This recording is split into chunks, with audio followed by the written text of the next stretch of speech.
또 자기 십자가의 의미 두 번째 마지막 말씀을 드리려고 합니다.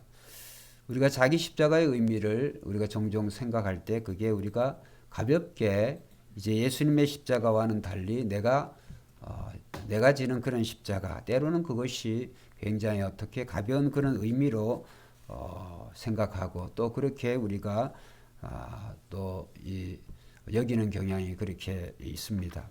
자기 십자가. 과연 예수님이 말씀하실 때 이제 자기 십자가, 그 자기 십자가가 가벼운 의미일까? 또 파트타임으로 또 때로는 해도 그만 안 해도 그만 또 안 하면 조금 안 지면 조금 미안할 정도 그런 것이 아닌가 그런 생각이 듭니다.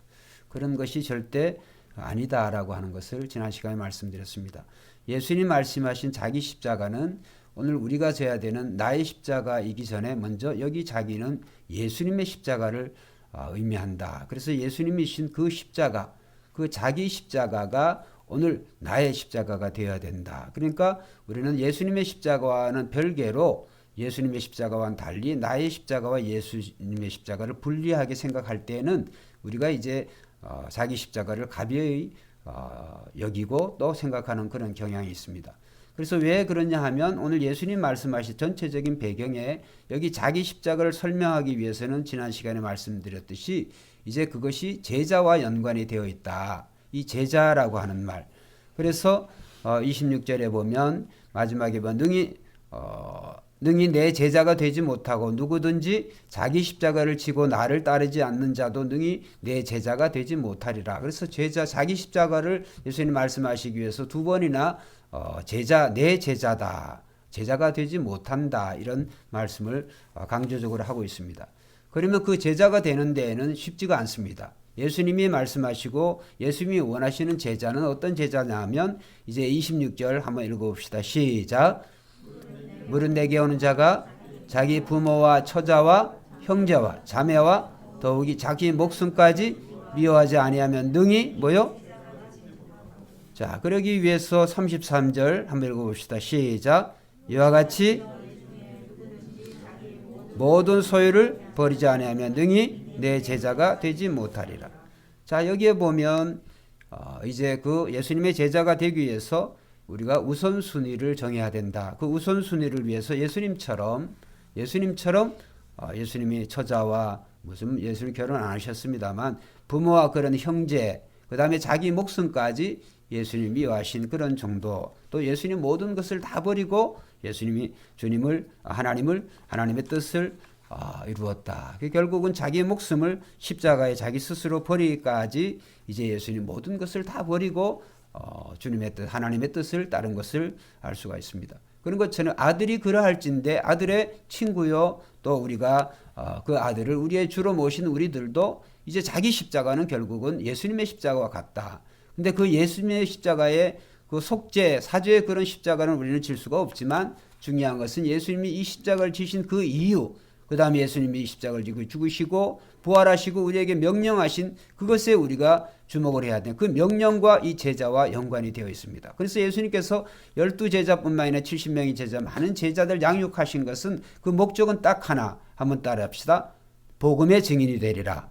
복음의 증인을. 예수님의 복음의 증인이 되라고 예수님이 제자들을 3년에 이렇게 정말 이 동고동락하면서 예수님 12제자를 삼으신 것을 알 수가 있어요. 그러니까 제자가 되라고 하는 거. 결국 제자가 되는 그 목적은 복음을 증거하라고 그러는 거예요. 그러니까 결국은 예수님 말씀하신 자기 십자가를 지고 나를 쫓으라고 말씀하신 그 자기 십자가는 결국 오늘 우리는 복음을 증거해야 되는 것이 오늘 우리가 져야 될 십자가인 줄로 믿습니다. 복음을 증거하기 위해서 우리는 이러한 때로는 소유까지도, 때로는 부모와 처자와 형제와 자매까지도, 더욱이 자기 목숨까지도 우리가 미워하지 아니하면, 버리지 아니하면 안 될 정도로 우리는 복음에 대해서 우리는 중요하게 생각하고 이 복음 전파에 대해서 우리는 긴급하고 시급한 그러한 생각을 가지고 우리는 복음을 증거해야 된다. 그것이 이제 첫 번째 자기 십자가의 의미다라고 제가 지난 시간에 말씀을 드렸습니다. 자, 그리고 두 번째, 그리고 이제 사도 바울 역시도 그 자기 십자가에 대해서 고린도전서 9장 16절에 보면 이제 자기 십자가를 이렇게 표현을 했습니다. 내가 복음을 전할지라도 자랑할 것이 없으면 내가 한번 따라합시다. 부득불할 일임이라. 예. 복음을 전하면서도 자기가 자랑할 게 없으면 내가 부득불 반드시 전해야 될 일이라는 거죠. 만일 복음을 전하지 아니하면 내게 화가 있을 것이로다. 엄청나죠? 그러니까 사도 바울이 자기가 복음을 전하는 거 자기 십자가인데 이 자기 십자가를 자기가 지지 아니하면 자기에게 화가 있을 것이다. 여러분 이러한 의미로 우리가 복음 증거에 전도하고 복음을 전하는데 이러한 생각을 우리는 가져야 되는 거예요. 그런데 우리는 이런 사도 바울 이런 자세와는 우리가 상당히 멀리 있죠. 그래서 복음을 증거하기 위해서 우리가 과연 이런 사도 바울 같은 그런 자세, 예수님이 자기 십자가를 지시고 그 다음에 자기 십자가를 지고 나를 따르지 않는 자는 내게 합당치 않다. 능히 나의 제자가 되지 못한다라고 하는 그 말씀을 우리가 꼭 깊이 생각을 해서 오늘 우리는 우리의 삶에 가장 중요한 내가 져야 될 십자가는 복음 증거하는 것이다. 그래서 그것에 대해서 꼭 기억을 해야 되겠고요. 그 다음에 우리가 져야 될 십자가의 의미는 뭐냐 하면 한번 따라합시다. 주님의 몸된 교회를 섬기는 것이다. 자기 십자가를 진다라고 하는 것은 주님의 몸된 교회를 섬긴다고 하는 것을 의미를 해요. 자, 여러분 가만히 한번 생각을 해보세요. 초대교회 그 12제자를 비롯해서 사도들을 비롯해서 많은 제자들이 오순절 성령을 받고 그냥 5대양 6대주로 흩어져 가지고 복음을 전한 게 아니에요. 그들이 한 곳에 모여서 이 예루살렘 교회를 시작해서 교회가 이 교회 공동체를 통하여서 이 하나님의 집인 이제 이 교회를 통하여서 이제 그들은 자신들의 그러한 직분을 다함을 통하여서 교회를 통하여서 복음을 증거한 거예요. 할렐루야. 사도 바울이 이 아시아의 수많은 교회들을 세우면서 그렇죠? 수많은 사람들 복음을 전했지만 복음이 전해지는 사람마다 복음을 듣는 사람들마다 그들이 어디에 나와요? 교회에 나오는 거예요. 교회. 그래서 우리는 자기 십자가를 진다라고 하는 것은 오늘 우리가 이제 복음을 전하는 그런 사명이 있고 복음을 전하는 사명은 우리는 충성을 다해야 돼요. 주님의 몸된 교회에 우리가 충성을 다해야 돼요. 그래서 우리는 직분의 중요성을 있는 거예요. 왜? 교회는 그리스도의 몸이기 때문에 오늘 한 사람 한 사람이 오늘 우리가 복음을 받았다고 한다면 십자가의 복음을 받았다고 한다면 우리는 이제 교회의 몸을 그리스도의 몸된 교회를 이루는 하나의 한 지체가 되는 거예요. 그러니까 서로 다른 이런 지체들이 모일 때 그리스도의 몸을 이루는 줄로 믿습니다. 그리스도의 몸을 온전히 이루기 위해서는 모여야 되는 거예요. 모여야 돼요. 흩어지지 말고 예루살렘 흩어지지 말고 모이라고 그러는 거예요. 그래서 교회가 중요한 거예요. 그래서 그 교회를 위해서 예수님께서 이제 세상에서 불러내신 줄로 믿습니다. 에클레시아라고 하는 말, 에크라고 하는 밖으로, 이 세상 밖으로 주님이 우리를 이 전도의 목적을 위해서 복음 전파의 사명을 위해서 이 또 노아의 방주와 같이 구원의 방주로 이 교회를 주님이 세우시는 거예요. 주님의 그 피로 십자가의 피로 세워진 그런 공동체가 교회다. 그래서 복음이 증거된 것마다 5대양 6제주 교회가 있어요. 교회가. 할렐루야. 모든 지역 교회들마다 다 교회들이 있기 때문에 예수 믿는 사람이라고 한다면 교회 다녀야 되는 거예요. 그 다음에 다닐 뿐만 아니라 그 교회 직분을 가지고 사명을 충성을 다해야 되는 거예요. 그래서 모든 성도들이 지체들이 교회 사명을 다할 때 교회는 자연적으로 복음 전파의 그런 증거를 잘 감당할 줄 믿습니다. 건강한 교회는 이제 이런 한 지체가 자신의 사명을 다하는 거예요. 사명을 다하다 보면 그 교회는 어디로 가요? 복음을 증거하는 데 온전히 사용되는 교회가 참 교회인 줄로 믿습니다. 그래서 교회를 세우신 귀한 목적이 복음을 전하라고 주님이 이 교회를 세우신 거예요. 여러분 주님의 몸이다. 그러면 현존하시는 이 세상에 주님의 몸은 없지만 현존하는 보여지는 교회는 이 주님의 몸인 거예요. 그러니까 주님의 몸된 이 교회의 모습을 통해서 예수님이 지금 뭘 하고 있구나, 예수님이 뭐 때문에 사시는구나, 무슨 일을 하는구나, 그걸 알게 되는 거예요.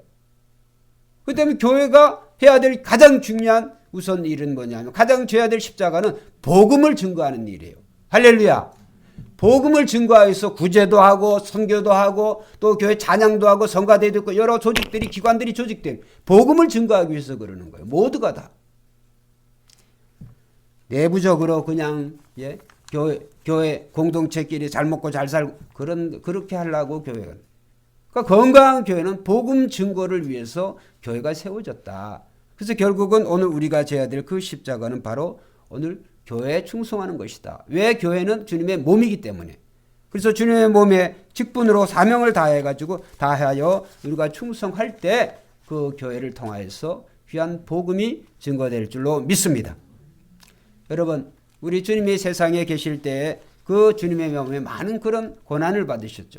주님의 가시는 곳마다 많은 그런 핍박과 환난과 고난을 받았어요. 똑같아요. 오늘 교회가 그리스도의 몸을 이루기 때문에 교회는 세상으로부터 반드시 핍박과 이 고난을 받게 되어 있어요. 고난과 핍박이 없는 교회는 그 가짜 교회예요. 왜? 예수님이 그러셨기 때문에. 현존하는 그리스도의 몸인 교회라고 한다면 그 교회가 바른 사명을 감당하고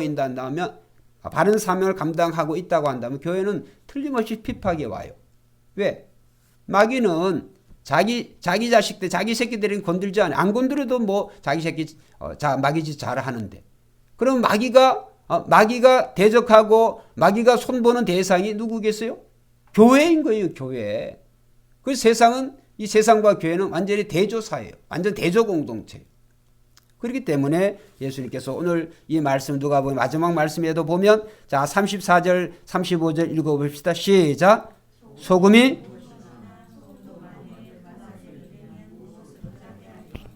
땅에도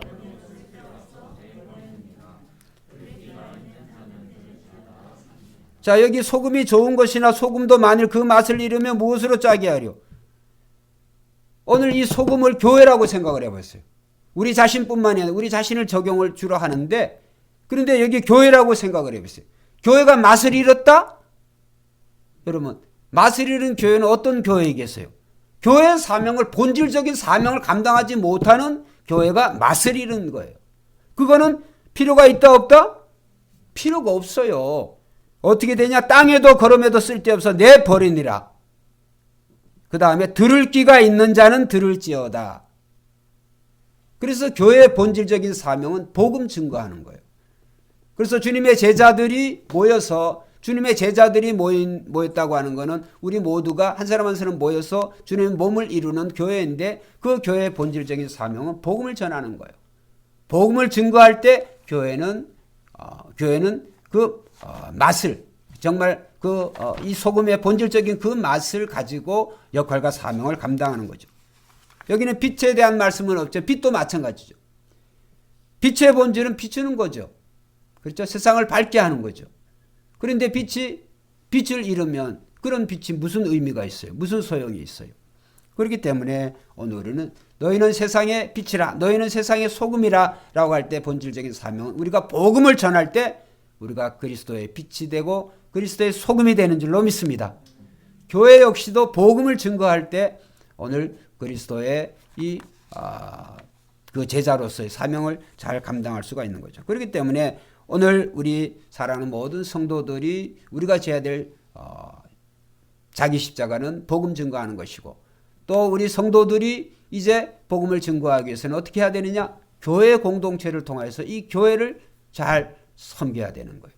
그래서 교회를 통해 왜 교회를 섬겨야 되냐? 교회는 그리스도의 몸을 이루기 때문에 또 그리스도의 몸을 통하여서 복음을 증거하는 거기 때문에 그러니까 오늘 우리 사랑하는 성도들이 이 복음 증거의 이 시급성과 이 중요성 때문에 예수님이 말씀하신 것을 꼭 기억해야 돼요. 능히 내 제자가 되기 위해서는 자기 부모와 형제, 능히 자기 목숨까지도 미워하지 않으면 안 된다고 하는 거예요. 복음 증거가 쉽지가 않아요. 그렇기 때문에 예수님께서 오늘 이 본문 말씀에서 그 말씀을 하시고 그 다음에 제가 굳이 이 15절부터 읽은 이유가 있죠. 오늘 이 14장의 이제 배경은 14장에서 24절까지는 한 장소에서 일어난 그 사건이에요. 한 장소에서. 그리고 25절 이하에 우리가 읽었던 것은 그 장소를 예수님을 청한 그 집에서 바리새인의 집에서 나와가지고 예수님께서 자기를 따르는 수많은 사람들에게 예수님께서 말씀하신 내용이에요. 그러면 24절까지는 한 장소에서 예수님께서 이제 예수님께서 한 장소에 계시면서 하신 말씀인데, 자 14장 1절 한번 읽어봅시다. 1절 안 읽었습니다만 14장 1절 시작. 안식일에 바리새인의 지도자의 집에 뭐요? 떡 삽수시로 들어가시니 그들이 뭐요? 엿보고 있는지라. 이하에 읽어보면 주 앞에 수종병 든 한 사람, 수종병은 복수가 차는 거예요. 속에 장기가 기능을 제대로 펑션을 못해서 이 복수가 막 차는 이런 걸 보죠. 고창병이라고 그러기도 하고 영어로 드랍시라고 그러기도 하더라고. 그러니까 복수가 차는, 몰라요. 어떤 원인에서 된지. 그러나 중요한 것은 예수님께서 이 수정병 든 사람, 이 사람이 있는데 예수님은 의도적으로 그 사람을 고쳐주려고 하는데 마침 안식일에 예수님을 이 바리새인 지도자가 청한 거예요. 근데 청한 이유는 예수님의 안식일에 과연 이 병자를 고치나 안 고치나 이제 그걸 하기 위해서 그러죠. 근데 예수님이 그들의 마음을 아시고, 자 3절 4절 읽어봅시다. 시작. 예수께서 대답하여 율법 교사들과 안식일에 병 고쳐주는 것이 뭐요? 합당하냐 아니하냐. 4절.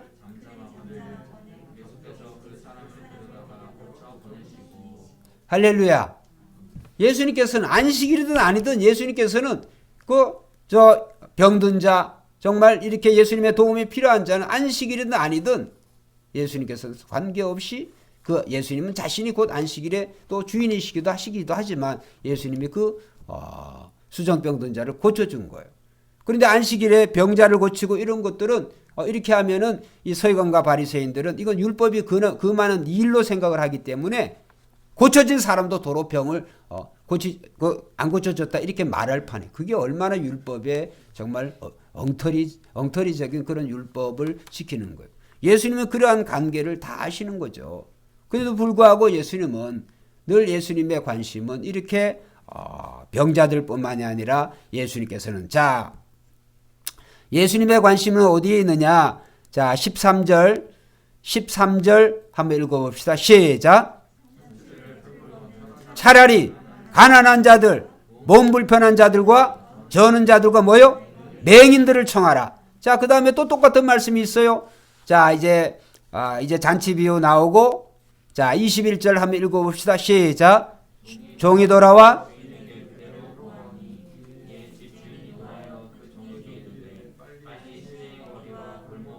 자, 뭐요? 가난한 자들과 몸 불편한 자들과 맹인들과 저는 자들을 뭐요? 데려오라 하니라. 자, 앞에 똑같은 이런 약한 자들의 그 분류를 말씀하신 그거는 자기를 청한 그 바리새인에게 예수님이 하신 말씀이에요. 자 12절에 보면 또 자기를 청한 자에게는 내가 점심이나 저녁이나 베풀거든 벗이나 형제나 친척이나 부한 이웃을 청하지 말라. 두렵건대 그 사람들이 도로 너를 청하여 내게 가품이 될까 하노라. 그래서 어떤 사람을 청해야 되느냐 하면 13절에 잔치를 베풀거든 이하의 내용을 우리가 읽었잖아요. 왜 그렇게 해야 되느냐 하면 14절 한번 읽어봅시다. 시작. 그리하면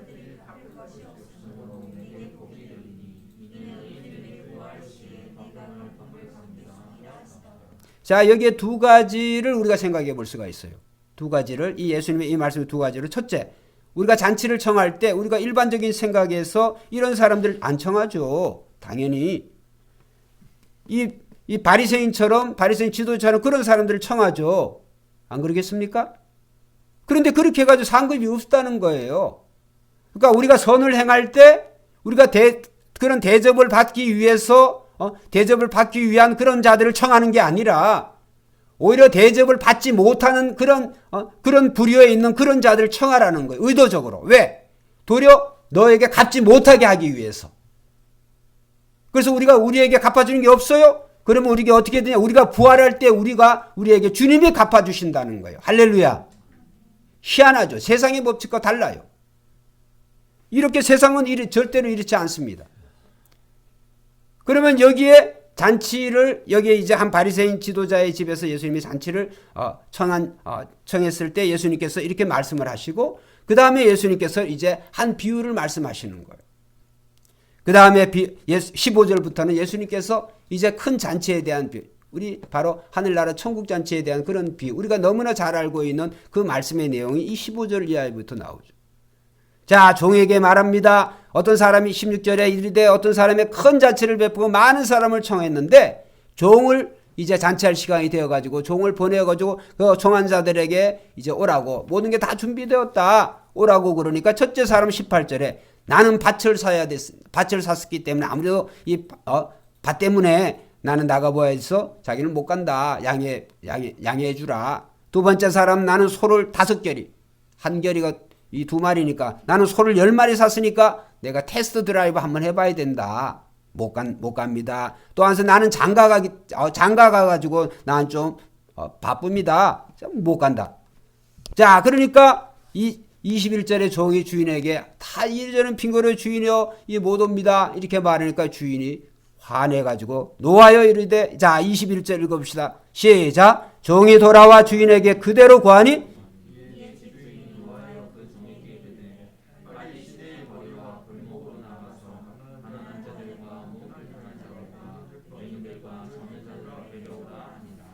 자 데려왔는데 자 22절 종이 이르되 주인이여 명하신 대로 하였으되 아직도 자리가 있나이다. 자 23절 시작.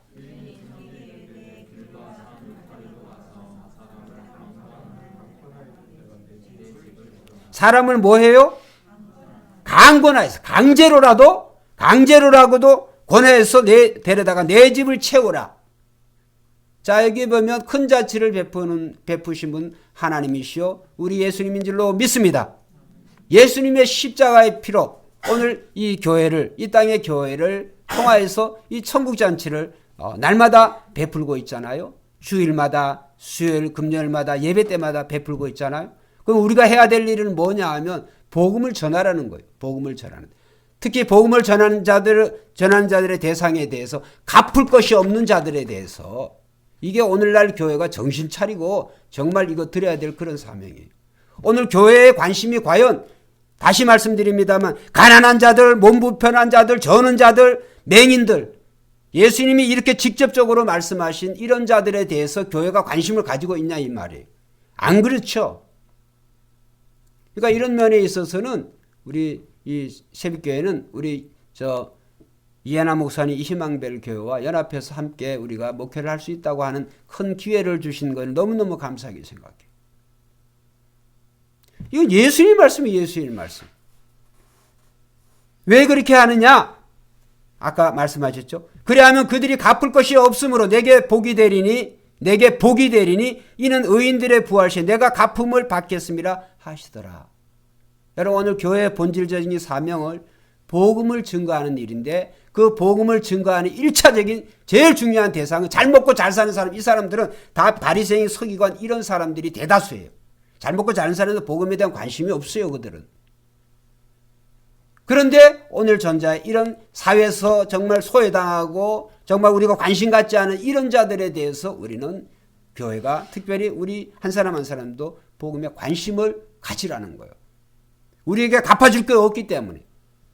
우리가 복음을 전한 그 복음에 대한 그 결과는 영혼 구원이죠. 그 영혼 구원에 대한 그 상급은 가장 큰 상급 아니겠어요? 가장 큰 상급은 우리가 언제 받겠어요? 천국에서 받게 될 줄로 믿습니다.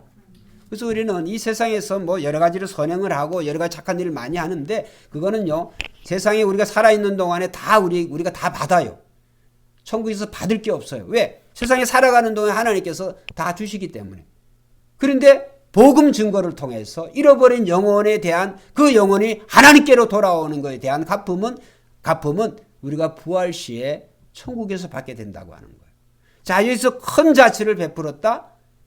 베푼 장소가 있겠죠. 저는 이 큰 잔치를 이 천국 잔치를 베푸는 것은 교회라고 생각을 해요. 오늘날 거리마다 마을마다 나라마다 많은 교회들이 있어요. 이 많은 교회들이 해야 될 일은 사람을 강권하여서 채우는 일이에요. 할렐루야. 강권하여 채우지만 주 타겟이 어떤 사람이 되어야 되냐면 헐벗고 굶주린 사람, 사회적인 약자, 정말 돌봄이 필요한 자들 그런 사람들에게 복음을 전하라는 거예요. 이것이 오늘 예수님의 말씀이 되어져. 자, 그래서 결론적인 말씀을 들면 오늘 우리는 우리가 져야 될 십자가가 뭐 그렇게 그냥 목걸이 십자가 그냥 또 뭐 발목에 하는 거 또 귀걸이 십자가 그런 정도가 아니에요. 이 십자가는 복음을 전하라는 것인데 오늘 그 복음을 전하는 것은 전하기 위해서는 우리는 능히 우리의 가족과 그렇죠. 자기의 목숨까지 자기의 모든 소유를 다 버리지 않으면 안 된다. 그건 예수님의 누가복음 18장 보면 딱 답이 나와요. 한 부자관원이 예수님의 제자가 되기로 하고 또 예수님에게 영생에 대해서 물으러 관심이 있어서 예수님 찾아왔는데 예수님이 그랬죠. 계명을 지켜라니까 내가 어릴 때부터 다 지켰습니다. 그래? 그러면 너의 모든 소유를 다 팔고 그리고 나를 따라라. 나를 따르는 제자가 되라. 그러니까 부자관은 어떻게 됐어요? 근심하며 돌아가니라. 제자가 안 돼요, 그 사람. 왜? 오늘 본문 말씀과 어긋나거든요. 모든 소유를 포기하지 않고는 예수님의 제자가 될 수가 없어요. 제자가 되는 사람은 그런 것까지도 다 버려야 된다고 오늘 본문 말씀에 말씀했잖아요. 33절 이와 같이 너희 중에 누구든지 자기의 모든 소유를 버리지 않으면 능히 내 제자가 되지 못하리라. 그래서 예수님께서 그에게 예수님을 따르는 제자가 되기를 원했지만 부자관원은 그 부를 넘어서지를 못하는 거죠. 그래서 예수님이 말씀하시죠.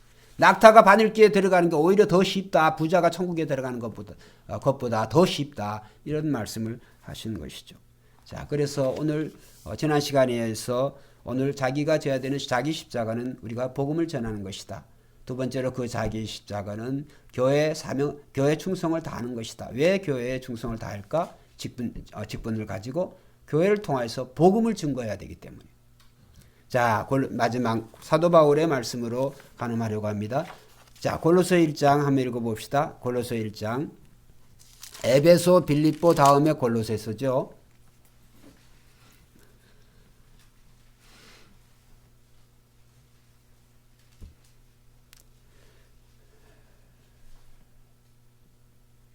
자, 1장 12절 13절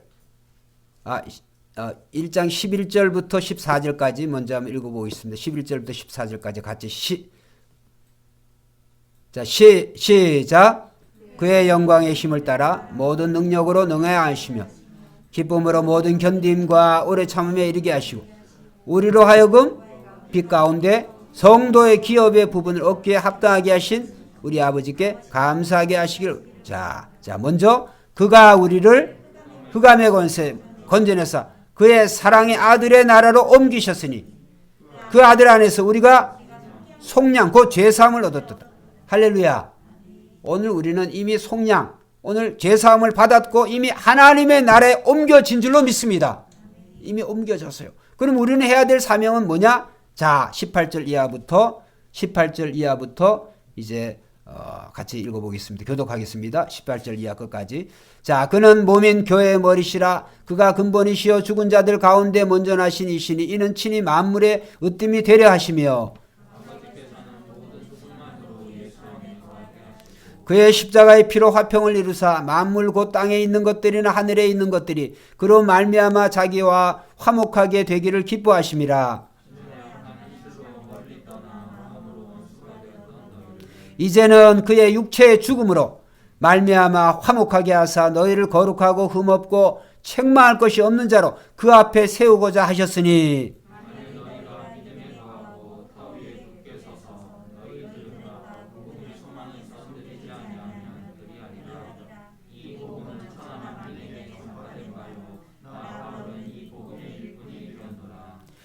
자, 사도 바울은 무슨 일꾼이요?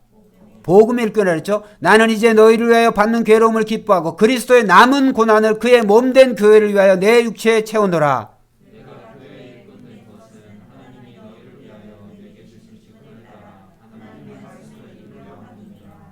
이 비밀은 만세와 만대로부터 감추어졌던 것인데 이제는 그의 성도들에게 나타났고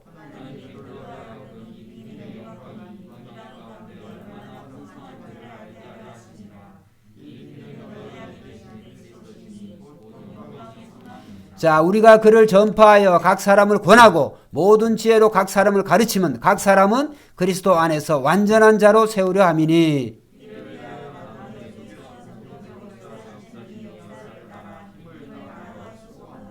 자, 우리가 24절 말씀은 우리가 종종 이 말씀은 우리가 잘 알고 있죠. 그리고 어떻게 해석을 해야 되는가? 오늘 본문의 문맥 속에서 해석이 쫙 되어지는 거죠. 자, 그러면 사도 바울이 나는 이제 너희를 위하여 받는 괴로움을 기뻐하고 그리스도의 남은 고난을 그의 몸된 뭐요? 교회를 위하여 내 육체에 채우느라. 그리스도의 남은 고난이 뭘까? 그런데 사도 바울이 그리스도의 남은 고난을 그의 몸된 교회를 위하여 내 육체에 채우노라. 그러니까 사도 바울이 그리스도의 남은 고난, 예수님이 십자가 지시고 내가 또 나만 진 그게 뭔가 있는가? 그게 뭐예요? 이 교회 사명을 다하는 거예요. 그의 몸된 교회, 그의 몸된 교회를 위해서 우리가 사명을 다하는 거예요. 할렐루야. 그렇게 나오잖아요. 그리스도의 남은 고난, 그 남은 고난을 그의 몸된 교회를 위하여 내 육체에 채우느라. 그러니까 자신의 육체에 채운다고 하는 것은 25절 내가 교회 일꾼이 되었다는 거예요. 교회 일꾼에서 복음을 전한다고 하는 거예요. 그래서 복음을 전하지 않으면 내게 화가 이른다 이렇게 표현을 하는 거예요. 자, 결국은 이제 답이 딱 나오잖아요. 예수님께서 자기 십자가를 지고 나를 따르라 라고 하는 그 말씀은 결국은 복음을 전하라는 것이다. 복음을 전하는 것은 두 가지 방법으로, 첫째 우리 개인적으로도 복음을 전해야 되고, 그 다음에 우리는 교회 공동체, 주님의 몸된 교회에 소속되어 가지고 우리가 복음을 증거함으로 우리가 그리스도의 남은 고난을 채우는 일이에요. 결국 그리스도의 남은 고난, 남겨진 고난, 우리에게 부탁하신 고난은 뭐냐면 복음을 전하라는 거예요. 그럼 마태복음 28장 18절 20에 딱 답이 나오잖아요. 내가 하늘과 땅의 모든 권세를 다 받았으니 너희는 가서 모든 족속으로 제자를 삼으라는 거예요. 그렇죠? 할렐루야. 그게 남은 고난이에요. 남은 고난은 뭐 다른 식으로 해석을 하면 안 돼요. 그리스도의 남은 고난을 교회를 위하여 내 육체에 채우노라 라고 하는 그 말씀은 교회를 통해서 복음을 증거한다는 거예요. 내가 복음의 일꾼으로 산다고 하는 거예요. 자, 이런 일을 해서 복음의 일꾼을 위해서 하나님께서 우리의 혈육을 통한 가정을 주신 줄로 믿습니다. 혈육을 통하여서 가정을 주심으로 가정의 복음을 전하라는 거예요. 그 다음에 봉급 받으면서 복음을 전하라고 하나님이 우리에게 일터와 직장을 주신 줄 믿습니다. 돈 받고 복음을 전하는 거예요, 이거는. 이렇게 생각을 하는 거예요. 그러니까 오늘 복음을 전하는 일이 해도 그만 안 해도 그만 그냥 파트타임적인 그런 일이 아니라 반드시 해야 되는 일이에요. 그 반드시 해야 되는 일이 오늘 우리가 져야 되는 자기 십자가다.